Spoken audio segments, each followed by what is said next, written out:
Subscribe ಮಾಡ್ತಿಲ್ಲ, subscribe ಮಾಡಿ. ಇನ್ನಷ್ಟು ವೀಡಿಯೋಗಳನ್ನು ಹಾಕೋದಕ್ಕೆ ನನಗೆ ಮೋಟಿವೇಶನ್ ಸಿಗುತ್ತೆ. ಹರಿ ಓಂ.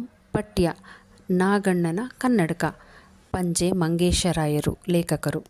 ಇಲ್ಲಿ ಲೇಖಕರು ದಿನನಿತ್ಯ ಜೀವನದಲ್ಲಿ ಕನ್ನಡಕದ ಅವಶ್ಯಕತೆ ಬಗ್ಗೆ ಜೊತೆಗೆ ಸ್ವಲ್ಪ ಹಾಸ್ಯಪ್ರದವಾಗಿ ಆ ವಿಷಯವನ್ನು ತಿಳಿಸುವಂಥ ಪ್ರಯತ್ನವನ್ನು ಮಾಡ್ತಾ ಹೋಗಿದ್ದಾರೆ. ಕನ್ನಡಕದ ಉಪಯೋಗದಿಂದ ಆಗುವಂಥ ಒಳಿತು ಕೆಡುಕು ಜೊತೆಗೆ ಅದರ ಉಪಯೋಗವನ್ನು ಮಾಡಿದಾಗ, ಅಂದರೆ ನಾವು ಅದನ್ನು ಯೂಸ್ ಮಾಡಿದಾಗ ಕನ್ನಡ ಭಾಷೆಯನ್ನು ಎಷ್ಟು ಚೆನ್ನಾಗಿ ಓದ್ಬೋದು ಅನ್ನೋದನ್ನು ಹೇಳ್ತಾ, ಅಂದರೆ ಇಲ್ಲಿ ಲೇಖಕರು ಕನ್ನಡದ ಅಭಿಮಾನವನ್ನು ತೋರಿಸ್ತಾ ಇದ್ದಾರೆ. ಈಗ ಪದ್ಯದ ಬಗ್ಗೆ ನೋಡೋಣ. ಎಲ್ಲ ಗೆಳೆಯರು ಓಡಿ ಕೂಡಿ ಹಾಡಿಕೊಂಡು ಬನ್ನಿ, ಯಾಕೆಂದರೆ ಕನ್ನಡಕದ ಬಗ್ಗೆ ತಿಳಿಯೋಣ ಮತ್ತು ಅದನ್ನು ನೋಡೋಣ ಅಂತ ತುಂಬ ಸಂತೋಷದಿಂದ ಎಲ್ಲರನ್ನ ಬರಮಾಡ್ಕೊಳ್ತಿದ್ದಾರೆ. ಅಂದರೆ ಖುಷಿಯಿಂದ ಎಲ್ಲರನ್ನ ಒಂದು ಕಡೆ ಸೇರಿಸಿ ಕನ್ನಡಕದ ಬಗ್ಗೆ ಮಾಹಿತಿಯನ್ನು ಕೊಡಬೇಕು ಅನ್ನೋದು ಇವರ ಒಂದು ಆಸೆ. ಊರುಗನ್ನಡಿ, ಉರುಟು ಕನ್ನಡಿ, ದೂರ ನೋಟದ ಕನ್ನಡಿ, ಓರೆ ಕಣ್ಣಿಗೆ ನೇರ ಕನ್ನಡಿ. ಅಂದರೆ ಐ ಪ್ರಾಬ್ಲಮ್ ಇದ್ದರೂ ಸಹ ಈ ಕನ್ನಡಕವನ್ನು ಯೂಸ್ ಮಾಡಿದ್ರೆ ನಿಮಗೆಲ್ಲ ಚೆನ್ನಾಗಿ ಕಾಣಿಸುತ್ತೆ ಅಂತ ಹೇಳ್ತಿದ್ದಾರೆ. ಫಾರ್ ಎಕ್ಸಾಂಪಲ್, ದೂರ ನೋಟವನ್ನು, ಅಂದರೆ ಲಾಂಗ್ ಸೈಟ್ ಇದ್ದವ್ರಿಗೂ ಸಹ ಈ ಕನ್ನಡಕವನ್ನು ಹಾಕ್ಕೊಂಡ್ರೆ ತುಂಬ ಹತ್ತಿರದಿಂದ ಕಾಣಿಸುತ್ತೆ, ಓದ್ಬೋದು, ನೀವು ಚೆನ್ನಾಗಿ ನೋಡಬಹುದು ಅಂತ ಹೇಳ್ತಾ ಇದ್ದಾರೆ. ಜೊತೆಗೆ ಕ್ರಾಸ್ ಐ ಪ್ರಾಬ್ಲಮ್ ಇದ್ದವರು ಸಹ ಈ ಒಂದು ಕನ್ನಡಕವನ್ನು ಯೂಸ್ ಮಾಡೋದ್ರಿಂದ ಎಲ್ಲವೂ ಕ್ಲಿಯರಾಗಿ ಕಾಣಿಸುತ್ತೆ. ಇಂಥ ಕನ್ನಡಕವನ್ನು ನೀವೇನಾದರೂ ಯೂಸ್ ಮಾಡಿದ್ರೆ ಎಲ್ಲವನ್ನು ಚೆನ್ನಾಗಿ ಓದ್ಬೋದು, ಎಲ್ಲನೂ ನೋಡ್ಬೋದು. ಬೇಗ ಬೇಗ ಬನ್ನಿ, ಅದರಲ್ಲೂ ನಾನು ತುಂಬ ಕಡಿಮೆ ಬೆಲೆ ಕೊಡ್ತಾಯಿದ್ದೀನಿ ಗೊತ್ತಾ ನಿಮಗೆ, ಬೇಗ ಬನ್ನಿ, ಅದು ಕೂಡ 3 ಚವಲಕ್ಕೆ ಕೊಡುವೆನು ಅಂತ ಹೇಳ್ತಾ ಇದ್ದಾರೆ. ಈ ಕನ್ನಡಕ ಎಷ್ಟು ಚೆನ್ನಾಗಿದೆ ಅಂತ ಹೇಳೋದಕ್ಕೆ ಅವರೊಂದು ಎಕ್ಸಾಂಪಲನ್ನು ಕೊಡ್ತಾರೆ. ಸಾಮಾನ್ಯವಾಗಿ ಹೆಣ್ಮಕ್ಳು ಹಾಕ್ಕೊಳ್ಳುವಂಥ ಜ್ಯುವೆಲ್ರಿಯಲ್ಲಿ ಗ್ರೀನ್ ಸ್ಟೋನ್ ಯೂಸ್ ಮಾಡಿದಾಗ ಅದು ಲುಕ್ ವೈಸು ಎಷ್ಟು ಬ್ರೈಟಾಗಿರುತ್ತೋ, ಹಾಗೆ ನಾವು ಸಹ ಈ ಕನ್ನಡಕದಲ್ಲಿ ಹಸಿರು ಬಣ್ಣದ ಹರಳಿರುವಂತಹ ಒಂದು ಹೊಸದಾಗಿರುವಂಥ ಕನ್ನಡಕವನ್ನು ನಾನು ನಿಮಗೆ ಕೊಡ್ತಾಯಿದ್ದೀನಿ. ಬನ್ನಿ, ಬೇಗ ಬನ್ನಿ, ಅದು ಕಡಿಮೆ ಕಾಸಿಗೆ ಕೊಡ್ತಾಯಿದ್ದೀನಿ, ಅಲ್ಲೇ ಯಾಕೆ ನಿಂತ್ಕೊಂಡಿದ್ದೀರಾ, ಬನ್ನಿ ತಗೊಳ್ಳಿ. ಬೇರೆ ಬೇರೆ ಕಲರ್ಸ್ ಇರುವಂಥ ಕನ್ನಡಕ ನಿಮಗೆ ಸಿಗುತ್ತೆ. ಅದನ್ನೇನಾದರೂ ನೀವು ಹಾಕ್ಕೊಂಡ್ರೆ ತುಂಬ ಚೆನ್ನಾಗಿ ಕಾಣಿಸ್ತೀರ. ಬಿಸಿಲಿಗೆ ಹೋದರೂ ಕೂಡ ಕಣ್ಣು ತಂಪಾಗಿರುತ್ತೆ. ಸನ್ ಗ್ಲಾಸ್ ಥರ ಯೂಸ್ ಮಾಡ್ಬೋದು. ಜೊತೆಗೆ ಪಿಸುರು ಕೂಡ ಬರೋದಿಲ್ಲ. ಅಂದರೆ ನಾವು ಗಾಳಿಗೆ ಹೋದಾಗ ಡಸ್ಟಿಂದ ಕಣ್ಣಲ್ಲಿ ನೀರು ಬರೋದು, ಜೊತೆಗೆ ಆ ಡಸ್ಟೆಲ್ಲ ಬಂದು ಒಂದು ಕಡೆ ಕೂತ್ಕೊಳ್ಳುತ್ತಲ್ಲ ಒಂದು ಸೈಡಲ್ಲಿ, ಅದನ್ನು ಆ ರೀತಿ ಕರೀತಾರೆ. ಅದು ಯಾವ ಪ್ರಾಬ್ಲಮ್ಮು ನಿಮಗಿರೋದಿಲ್ಲ. ಈ ಕನ್ನಡಕವನ್ನು ಯೂಸ್ ಮಾಡಿದ್ರೆ ಗಾಳಿಯಿಂದನೂ ರಕ್ಷಣೆ ಸಿಗುತ್ತೆ, ಜೊತೆಗೆ ನೀವು ಸಹ ತುಂಬ ಚಂದವಾಗಿ ಸುಂದರವಾಗಿ ಕಾಣ್ತೀರಾ ಅಂತ ಹೇಳ್ತಿದ್ದಾರೆ. ಸ್ವಚ್ಛವಾದ ಬಿಳಿ ರೂಪದ ಕನ್ನಡಕವಿದು.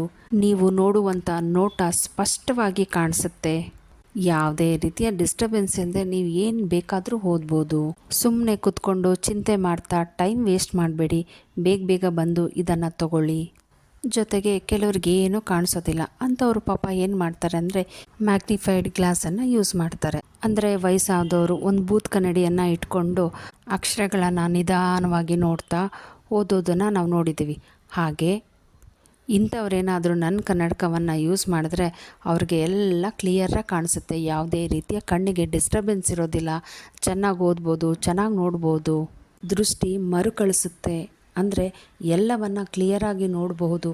ಅಷ್ಟು ಜಾದೂ ಈ ಕನ್ನಡಕದಲ್ಲಿ ಆಗುತ್ತೆ ಅಂತ ಹೇಳ್ತಿದ್ದಾರೆ. ಅಂದರೆ ಚಿರ ಯುವಕರಂತೆ ಕಣ್ಣು ಕಾಣಿಸುತ್ತೆ. ಚಿಕ್ಕ ಮಕ್ಕಳಿಗೆ ಯಾವ ರೀತಿ ಕಣ್ಣು ಕಾಣಿಸುತ್ತೋ ಅದೇ ರೀತಿಯೂ ಅಷ್ಟೇ ಸ್ಪಷ್ಟವಾಗಿರುತ್ತೆ. ಬಣ್ಣ ಬಣ್ಣಗಳಿಂದ ಕೂಡಿರುವಂಥ ಈ ಕನ್ನಡಕವನ್ನು ನೀವೇನಾದರೂ ಒಂದು ಸಾರಿ ಹಾಕ್ಕೊಂಡ್ರೆ ಹೇಗಿರುತ್ತೆ ಅಂದರೆ, ಎಕ್ಸಾಂಪಲ್ ಕೊಡ್ತಿದ್ದಾರೆ, ಬೆಣ್ಣೆಯನ್ನು ತಿಂದರೆ ಎಷ್ಟು ಸಾಫ್ಟಾಗಿರುತ್ತೆ ಅಥವಾ ಅದನ್ನು ಮುಟ್ಟಿದರೆ ಎಷ್ಟು ಸಾಫ್ಟಾಗಿರುತ್ತೋ ಹಾಗೆ ಈ ಕನ್ನಡಕ ನಮ್ಮ ಕಣ್ಣಿಗೆ ಅಷ್ಟು ತಂಪಾಗಿ ಅಷ್ಟು ಚೆನ್ನಾಗಿ ಕಾಣಿಸುತ್ತೆ ಅಂತ ಇಲ್ಲಿ ಕನ್ನಡಕ ಮತ್ತು ಅದರ ಕೂಲಿಂಗ್ ಗ್ಲಾಸ್ ಬಗ್ಗೆ ಹೇಳ್ತಾ ಇದ್ದಾರೆ. ರಾಜ ಮಹಾರಾಜರು ಹಾಕ್ಕೊಳ್ತಿದ್ದಂಥ ಕನ್ನಡಕವನ್ನು ನಿಮಗೆ ಕೇವಲ 2 ರೂಪಾಯಿ ಕೊಡ್ತಾ ಇದ್ದೀನಿ. ಬನ್ನಿ, ನೀವು ಈ ಕನ್ನಡಕವನ್ನು ಹಾಕ್ಕೊಂಡು ರಾಜ ಮಹಾರಾಜರಂತೆ ಕಾಣ್ಬೋದು ಅಂತ ಹೇಳ್ತಿದ್ದಾರೆ. ಓದೋದಕ್ಕೆ ನೋಡೋದಕ್ಕೆ ಕಷ್ಟ ಆಗುತ್ತೆ. ಹಾಗೇನು ಮಾಡ್ತಾರೆ ಅಂದರೆ ಕಣ್ಣಲ್ಲಿರುವಂಥ ಆ ಪೊರೆಯನ್ನು ತೆಗಿತಾರೆ.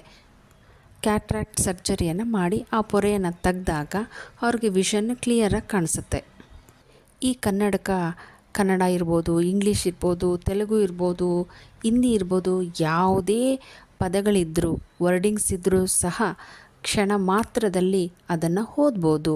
ಅಂಥ ಸಾಮರ್ಥ್ಯ ನಮಗೆ ಈಗ ದೊರಕಿದೆ ಅಂತಹ ಕನ್ನಡಕದಿಂದ. ಈ ರೀತಿಯಾಗಿ ಶ್ಯಾಮ ಜೋರಾಗಿ ಕೂಗಿ ಎಲ್ಲರ ಗಮನ ತನ್ನ ಕಡೆ ಬರುವಂತೆ ಮಾಡಿ ಎಲ್ಲರನ್ನ ಒಂದು ಕಡೆ ಸೇರಿಸುವಂಥ ಪ್ರಯತ್ನವನ್ನು ಮಾಡ್ತಿದ್ದಾನೆ. ಇದನ್ನು ತುಂಬ ದೂರದಿಂದ ನೋಡ್ತಿದ್ದಂಥ ನಾಗಪ್ಪ ಗಮನಿಸಿ ಇವನ ಹತ್ರ ಬರ್ತಾನೆ, ಒಂದು ಕನ್ನಡಕವನ್ನು ಬೈ ಮಾಡಬೇಕು ಅಂತ. ಅಂಗಡಿಗೆ ಬಂದಂಥ ನಾಗಪ್ಪ ಶ್ಯಾಮನಿಗೆ ಕ್ಲಿಯರಾಗಿ ಹೇಳ್ತಾನೆ, ನನಗೊಂದು ಕನ್ನಡಕ ಬೇಕು, ಎಷ್ಟು ದುಡ್ಡಾದರೂ ಪರವಾಗಿಲ್ಲ ತಗೋ, ಆದರೆ ನನಗೆ ಮೋಸ ಮಾಡಬೇಡ, ನನಗೆ ಸರಿಯಾದ ಕನ್ನಡಕನೇ ಬೇಕು. ಯಾಕೆಂದರೆ ನೀನು ಇಷ್ಟೊತ್ತು ಕಿರ್ಚ್ಕೊಂಡು ರೋಡಲ್ಲಿ ಹೇಳಿದೆಯಲ್ಲ ನಿನ್ನ ಕನ್ನಡಕ ಹಂಗಿರುತ್ತೆ ಹಿಂಗಿರುತ್ತೆ ಅಂತ, ಅಷ್ಟೇ ಚೆನ್ನಾಗಿರಬೇಕು ನನ್ನ ಕನ್ನಡಕ. ಹಳ್ಳಿಯವರು ಅಂತ ಯಾವುದೇ ರೀತಿ ಮೋಸ ಮಾಡದೆ ಒಳ್ಳೆ ಕನ್ನಡಕವನ್ನು ಕೊಡು ಅಂತ ಇಲ್ಲಿ ಹೇಳ್ತಾ ಇದ್ದಾನೆ ನಾಗಪ್ಪ. ಅದಕ್ಕೆ ಶ್ಯಾಮ ನಗ್ತಾ, ಸರಿ ನೀವು ಕೂತ್ಕೊಳ್ಳಿ, ನಾನು ಕನ್ನಡಕವನ್ನು ಕೊಡ್ತೀನಿ ಅಂಥೇಳಿ ಒಂದು ಕನ್ನಡಕವನ್ನು ತೆಗೆದು ಅವನ ಮೂಗಿನ ಮೇಲೆ ಇಡ್ತಾನೆ. ಜೊತೆಗೆ ಕಾಗದದ ತುಂಡನ್ನು ಕೊಟ್ಬಿಟ್ಟು, ಅಕ್ಷರ ಸರಿಯಾಗಿ ಕಾಣಿಸ್ತಾ ಇದೆಯಾ, ಎಲ್ಲ ಗೊತ್ತಾಗ್ತಿದೆಯಾ ಅಂತ ಕೇಳಿದಾಗ ನಾಗಪ್ಪ ಜೋರಾಗಿ, ಅಯ್ಯಯ್ಯೋ ನನಗೆ ಆಗ್ತಾಯಿಲ್ಲ, ಇದು ಫಸ್ಟು ಮೂಗಿಂದ ತೆಗಿ ಅಂತೇಳ್ಬಿಟ್ಟು ಅದನ್ನು ತಕ್ಷಣ ತೆಗಿತಾನೆ. ಮತ್ತು ಅದೇ ಥರದ ಕನ್ನಡಿ, ಅಂದರೆ ತುಂಬ ಹಗುರವಾಗಿ ಸಡಿಲವಾಗಿ, ಅಂದರೆ ಲೂಸ್ ಆಗಿದೆ, ಕಣ್ಣಲ್ಲಿ ನೀರು ಬರೋ ಜೊತೆಗೆ ದಾರಿಯಲ್ಲಿ ನಾನೇನಾದರೂ ನಡ್ಕೊಂಡು ಹೋಗ್ತಾಯಿದ್ರೆ ಜಾರಿ ಬೀಳ್ತೀನಿ ಅಷ್ಟೇ, ಅದನ್ನು ಬದಲಿಸಿಕೊಡು ಅಂತ ನಾಗಪ್ಪ ಜೋರಾಗಿ ಗದರ್ತಾನೆ. ಅದಕ್ಕೆ ಶ್ಯಾಮ ಅವನ ಅಂಗಡಿಯಲ್ಲಿರುವಂತಹ ಎಷ್ಟೋ ಕನ್ನಡಕವನ್ನು ತೆಗೆದು ಇವನಿಗೆ ಕೊಡ್ತಾನೇ ಇರ್ತಾನೆ ಟ್ರೈ ಮಾಡೋದಕ್ಕೆ. ಅದು 6 ಆಗುತ್ತೆ, 8 ಆಗುತ್ತೆ, 20 ಆಗುತ್ತೆ, ಕೊನೆಗೆ 100 ಆಗುತ್ತೆ. ಈ ರೀತಿ ಅಂಗಡಿಯಲ್ಲಿರುವಂಥ ಎಷ್ಟೇ ಕನ್ನಡಕ ನೋಡಿಸಿದ್ರೂ ಸಹ ನಾಗಪ್ಪಂದು ಒಂದೇ ರಾಗ ಆಗಿರುತ್ತೆ, ಚೆನ್ನಾಗಿಲ್ಲ ಬೇರೆ ತೋರಿಸು ಅಂತ ಈ ರೀತಿ ಕೇಳ್ತಾನೇ ಇರ್ತಾನೆ. ಮತ್ತು ಇನ್ನೊಂದು ಕನ್ನಡಕ ಎತ್ಕೊಟ್ರೆ, ಇದು ಮೊದಲು ನೀನು ಕೊಟ್ಟಿದ್ಯಲ್ಲ ಆ ರೀತಿಯೇ ಇದೆ, ಇದು ಬೇಡ ಇನ್ನೊಂದು ಎತ್ಕೊಡು ಅಂತ ಕೇಳ್ತಾನೆ. ಶ್ಯಾಮ ನೇರವಾಗಿ, ದೊಡ್ಡವರೇ ನಾನೊಂದು ಕನ್ನಡಕ ಎತ್ಕೊಡ್ತೀನಿ, ಅದನ್ನು ನೀವು ಮತ್ತೆ ಮೂಗು ಮೇಲೆ ಇಟ್ಕೊಂಡು ಕೋಪ ಮಾಡ್ಕೊಳ್ಬೇಡಿ, ನನಗೊಂದು ಡೌಟು, ನಿಮಗೆ ನಿಜವಾಗ್ಲೂ ಕಣ್ಣು ಕಾಣಿಸುತ್ತಾ ಅಂತ ಕೇಳ್ತಾನೆ. ನಾಗಪ್ಪನಿಗೆ ಕೋಪ ಬರುತ್ತೆ, ಕೆಂಡಾಮಂಡಲವಾಗಿ ಏನಾಗಿದೆ ನನಗೆ ಚೆನ್ನಾಗಿದೆ ಅಂತ ಕೋಪ ಮಾಡ್ಕೊಳ್ತಾನೆ. ಆಗ ಶ್ಯಾಮ ಏನು ಮಾಡ್ತಾನೆ ಅಂದರೆ, ದೊಡ್ಡ ದೊಡ್ಡ ಅಕ್ಷರಗಳಲ್ಲಿ ಕುಂಬಳಕಾಯಿಯಂತೆ ಬರೆದಿರುವಂಥ ಒಂದು ಲೆಟರನ್ನು ತಂದುಬಿಟ್ಟು ಅವನ ಮುಂದೆ ಇಟ್ಬಿಟ್ಟು ಇದನ್ನು ಓದಿ ಅಂತ ಕೇಳ್ತಾನೆ.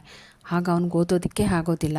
ನಾಗಪ್ಪ ಹೇಳ್ತಾನೆ, ನನಗೆ ತೆಲುಗು ಕನ್ನಡ ಕಲಿಸುವಂಥ ಕನ್ನಡಕ ಬೇಕಷ್ಟೇ, ಎಷ್ಟು ದುಡ್ಡಾದರೂ ಕೊಡ್ತೀನಿ, ಬೇಗ ತಂದು ಕೊಡು, ಜೊತೆಗೆ ಇಂಗ್ಲೀಷ್ ಕೂಡ ನಾನು ಓದಬೇಕು ಅಂತ ಕನ್ನಡಕವನ್ನು ತಂದು ಕೊಡು ಅಂತ ನಾಗಪ್ಪ ಹೇಳ್ತಾನೆ. ಹಾಗೆ ತನ್ನ ಮಾತನ್ನು ಮುಂದುವರಿಸ್ತಾ ನಾಗಪ್ಪ, ನೋಡು ನನಗೆ ಓದೋದಕ್ಕೂ ಬರೋದಿಲ್ಲ, ಬರೆಯೋದಕ್ಕೂ ಬರೋದಿಲ್ಲ, ಆದರೆ ಈ ಬೂತ್ ಕನ್ನಡಿಯಿಂದ ನಾನು ಎಲ್ಲವನ್ನು ಓದಬೇಕು, ಎಲ್ಲವನ್ನು ಬರಿಬೇಕು ಅಂಥ ಒಂದು ಕನ್ನಡಿ ನನಗೆ ಬೇಕು. ಇನ್ನು ಮಿಕ್ಕ ಈ ಎಲ್ಲ ಕನ್ನಡಿ ಇದೆಯಲ್ಲ ನಿನ್ನ ಅಂಗಡಿಯಲ್ಲಿ, ಅದನ್ನೆಲ್ಲ ಬೀದಿಗೆಸಿ ಅಂತ ಹೇಳ್ತಾನೆ. ಆಗ ಶ್ಯಾಮ, ರಾಯರೇ ನಿಮಗೆ ಓದೋದಕ್ಕೆ ಬರೆಯೋದು ಕಲಿಸ್ಕೊಡೋದಕ್ಕೆ ಆ ರೀತಿ ಯಾವ ಕನ್ನಡಕನೂ ನನ್ನ ಹತ್ರ ಇಲ್ಲ. ನೀವು ಓದಬೇಕು ಬರಿಬೇಕು ಅಂದರೆ ನೀವು ನಿಮ್ಮ ಹಳ್ಳಿಯ ಶಾಲೆಗೆ ಹೋಗಿ ಪಾಠ ಓದೋದು ಬರೆಯೋದನ್ನು ಕಲ್ತ್ಕೊಳ್ಳಿ. ಹೌದಾ, ಹಾಗಾದರೆ ಶಾಲೆಯಲ್ಲಿ ಚಂದವಾಗಿ ಅಂದವಾಗಿ ಕಾಣುವ ಕನ್ನಡಕ ಯಾವುದೆಂದು ಹೇಳು ಎಂದು ನಾಗಪ್ಪ ಶ್ಯಾಮನನ್ನು ಮತ್ತೆ ವಿನಮ್ರವಾಗಿ ಸಾಫ್ಟಾಗಿ ಕೇಳ್ತಾನೆ. ಅದಕ್ಕೆ ಶ್ಯಾಮ ನಗ್ತಾ, ಅಲ್ಲಿ ಕನ್ನಡಕ ದೊರೆಯೋದಿಲ್ಲ, ಬದಲಿಗೆ ಶಾಲೆಯಲ್ಲಿ ಕನ್ನಡ ದೊರೆಯುತ್ತೆ, ಅದನ್ನು ನೀವು ಕಲ್ತ್ಕೊಳ್ಳಿ, ಆಗ ನಿಮಗೆ ಎಲ್ಲವೂ ಚೆನ್ನಾಗಿ ಕಾಣಿಸುತ್ತೆ. ಇದನ್ನು ಕೇಳಿದ ನಾಗಪ್ಪ ಸಂತೋಷದಿಂದ ಕುಣಿದು ತನ್ನ ಮಕ್ಕಳನ್ನು ಶಾಲೆಗೆ ಕಳಿಸ್ಕೊಡ್ತಾನೆ. ಈ ಲೇಖಕರು ಒಂದು ಲೈನನ್ನು ತುಂಬ ಸುಂದರವಾಗಿ ಹೇಳ್ತಾ ಇದ್ದಾರೆ, ಕನ್ನಡ ಮತ್ತು ಕನ್ನಡಕ ಎಂದೂ ಕೂಡ ಒಂದೇ, ಅಂದರೆ ಇವೆರಡೂ ಒಂದೇ, ಸರಿ ಇಲ್ಲದನ್ನು ಸರಿ ಮಾಡುವ ಶಕ್ತಿ ಅದಕ್ಕೆ ಮಾತ್ರ ಇದೆ ಅನ್ನೋದನ್ನು ಲೇಖಕರು ಬಹಳ ಸುಂದರವಾಗಿ ಈ ಪದ್ಯದಲ್ಲಿ ಹೇಳಿದ್ದಾರೆ. ಇದು ಪದ್ಯದ ಸಾರಾಂಶವಾಗಿದೆ. Thank you. ಕೃಷ್ಣಾರ್ಪಣಮಸ್ತು.